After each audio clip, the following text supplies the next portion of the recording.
President Alar Karis tegi oma isiklikul Facebooki kontol emotsionaalse postituse, kus ta oletatavalt Kasahstani visiidi valguses elab välja oma frustratsiooni, öeldes, et ei talu enam rumalate poolt esitatud liigseid nõudmisi.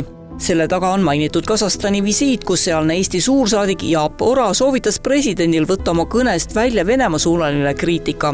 Visiit tekitas poleemikat välisministeeriumis, sest diplomaadi soovitusel jäid väidetavalt välja ütlemata ka Eesti jaoks olulised sõnumid Ukraina toetamise kohta.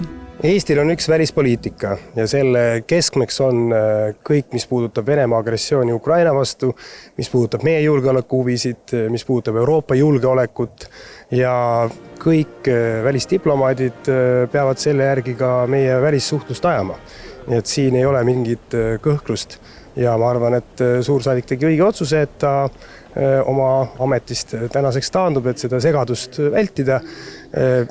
See, mida president räägib, on presidendi otsus, aga välisministeerium juhib Eesti välispoliitikat ja meie need põhimõtted ja sõnumid ja poliitika on väga selge. Välisministeerium oli selle konkreetse visiidi väga põhjalikult ette valmistanud. Kõik materjalid, kõned, kõik koostööformaadid, ühisavaldused olid kuude jooksul väga selgelt ja täpselt ette valmistatud.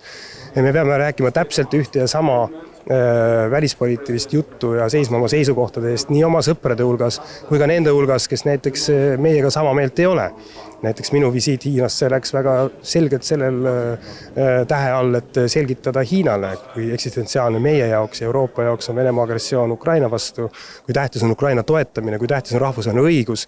Nii et siin ma ei näe ühtegi võimalust, et keegi teine hakkab kuidagi teistmoodi mõtlema.